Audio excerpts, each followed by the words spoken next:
Hello friend, প্রত্যেক SLST চাকরি প্রার্থী যারা রয়েছেন ফ্রেশার এবং ইন সার্ভিস, আপনারা প্রত্যেকে চারটি বিষয়ের ওপরে আপনাদের প্রত্যেকেরই আরটিআই করা উচিত। সেই চারটি বিষয়ের মধ্যে প্রথম যেটা সেটা হচ্ছে যে আপনাদের হাতে যে কার্বন কপিটি রয়েছে ওএমআর এর, যেটা পরীক্ষা হলে আপনারা পেয়েছেন, সেই ওএমআরটার অরিজিনাল কপির স্ক্যান কপি আপনাদের আরটিআই মারফত কমিশনের কাছ থেকে আদায় করে সেটা আপনাদের কার্বন কপির সঙ্গে প্রত্যেকেরই মেলানো দরকার রয়েছে। কারণ আপনার যে পরীক্ষা দিয়েছিলেন সেই কার্বন কপি ওএমআর কপি এবং যেটা আপনি স্ক্যান করে পাবেন সেটার মধ্যে কোনো পরিবর্তন হয়েছে কিনা সেটা আপনাদের প্রত্যেকে শিওর হওয়া দরকার রয়েছে। 2 নম্বর, আপনাদের প্রত্যেকে আরটিআই মারফত তথ্য আদায় করতে হবে যে আপনি যে সাবজেক্টে যে ক্যাটাগরিতে যে ভ্যাকান্সির ওপরে পরীক্ষা দিয়েছিলেন সেই ভ্যাকান্সির ওপরে টোটাল অ্যাপ্লিক্যান্ট কতজন ছিল, টোটাল কতজন পরীক্ষা দিয়েছে এবং যতজন পরীক্ষা দিয়েছে তার মধ্যে কতজন ইন সার্ভিস এবং কতজন ফ্রেশার ক্যান্ডিডেট রয়েছে, সেই ডাটাটা আপনাদের প্রত্যেকের কালেক্ট করা অত্যন্ত প্রয়োজন। তাহলে আপনারা অনুমান লাগাতে পারবেন যে আপনার চাকরি পাওয়ার সম্ভাবনাটা কতটা রয়েছে।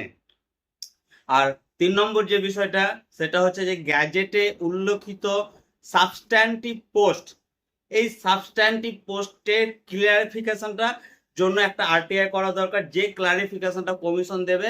রিটেন আকারে, কোনো মৌখিক আকারে নয়। এখানে যে সাবস্ট্যান্টিভ পোস্টের কথা, যে ইন সার্ভিস টিচিং এক্সপিরিয়েন্সের নাম্বারের কথা বলা হয়েছে, সেটা আসলে কারা পাবে তার একটা রিটেন ক্লারিফিকেশন আরটিআই মারফত আদায় করা প্রত্যেকের দরকার রয়েছে। যে এখানে তাহলে প্রত্যেকের কাছে কনসেপ্ট ক্লিয়ার হয়ে যাবে যে কেভিএস, এনভিএস বা অন্য ক্যাটাগরির কোনো টিচাররা এই নাম্বারটা পাবে কি পাবে না। 4 নম্বর যে বিষয়ের উপরে আপনাদের প্রত্যেকের আরটিআই করা দরকার রয়েছে, এবং 4 নম্বর যে গুরুত্বপূর্ণ বিষয়ে আপনাদের প্রত্যেকের আরটিআই করা দরকার সেটা হচ্ছে যে টোটাল কতজন পরীক্ষার্থী এসএলএসটি পরীক্ষা দিয়েছে তাদের প্রত্যেকের ব্রেকআপ স্কোর, অর্থাৎ তাদের টেটের নাম্বার, তাদের 60 নাম্বার ওএমআর থেকে কত নম্বর পেয়েছে, তাদের একাডেমিক স্কোর থেকে কত নাম্বার পেয়েছে,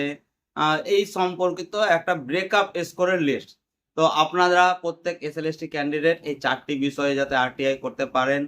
বা করে রাখা উচিত। আমি ব্যক্তিগতভাবে নিজে এই 4টি বিষয়ের ওপর আরটিআই করব এই পুজোর ছুটির মাঝে যখন অফিস